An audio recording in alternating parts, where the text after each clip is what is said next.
Halo teman-teman, kembali lagi di pelatihan pemrograman KKN PPM UGM 2020. Nah, kali ini kita akan masuk ke bagian berikutnya, yaitu perulangan.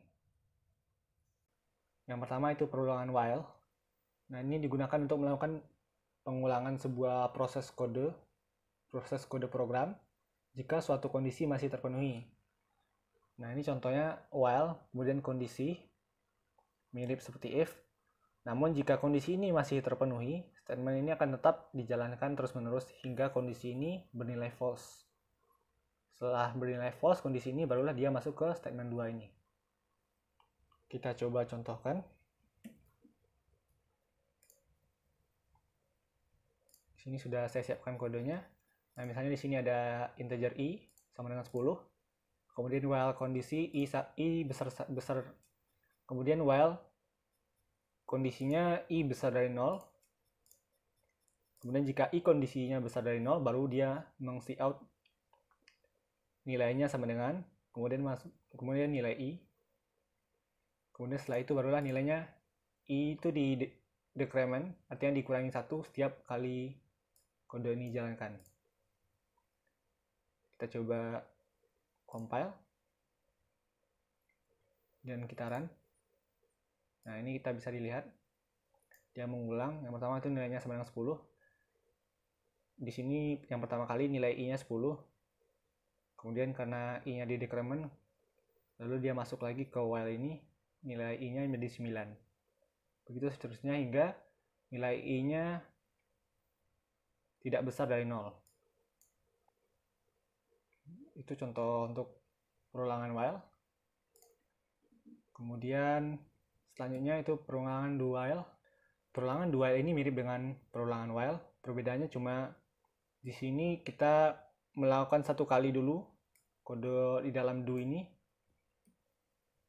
Kode di dalam do ini dilakukan satu kali terlebih dahulu, kemudian baru dicek kondisinya, kondisi di while ini.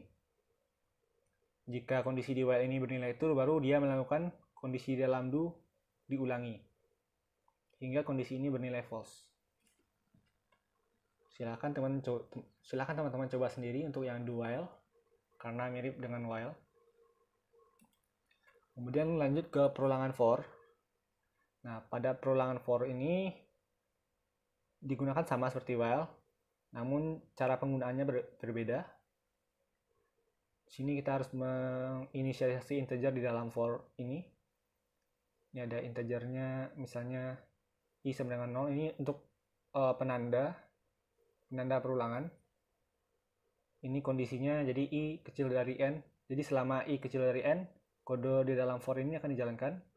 Kemudian ini bisa decrement atau increment. Gunanya untuk agar kondisi ini bisa terpenuhi. Kondisi ini bisa nilai false pada akhirnya. Decrement dan increment ini gunanya agar membatasi jumlah pengulangan kode ini. Kita coba langsung ke praktek untuk yang for. Di sini sudah saya siapkan juga kodenya. Di sini contohnya for integer i sama dengan 0, titik koma. Oh, ini terbalik. I kecil dari 10. Kemudian i plus plus. Jadi di sini pertama integernya nilai 0.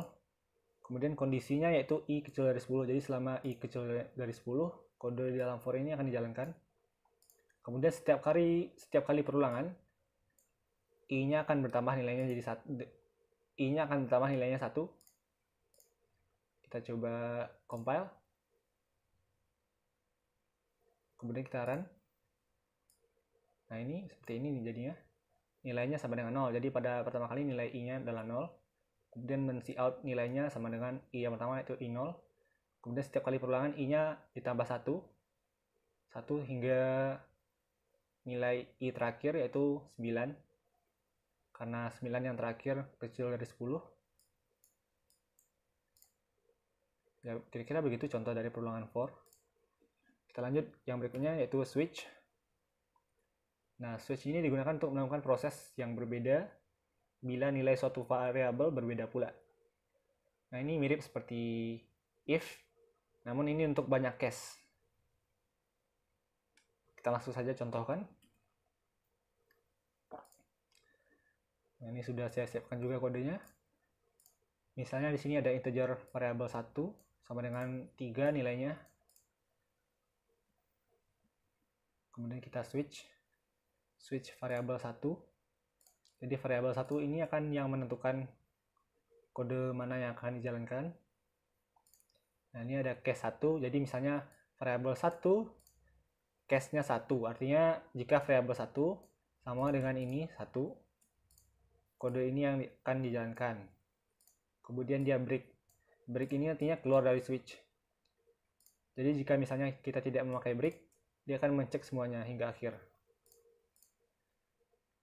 Kemudian ini ada case 2. Jadi misalnya variabel 1 itu nilainya tidak sama dengan 1, maka dia akan mencek nilai berikutnya, yaitu 2 di sini. Jika sama 2, barulah jalankan kode yang ini. Terus hingga akhir, kemudian masuk ke default. Default ini artinya jika tidak ada yang sama dengan case-case sebelumnya, maka dia akan langsung mengeluarkan yang nilai default ini, kode default ini. Kita coba run. Di sini nilai variabel satunya 3. Kita coba compile dulu. Kemudian kita run. Di sini case-nya keluarnya case 3. Artinya variabel 1 sama dengan 3 nilainya.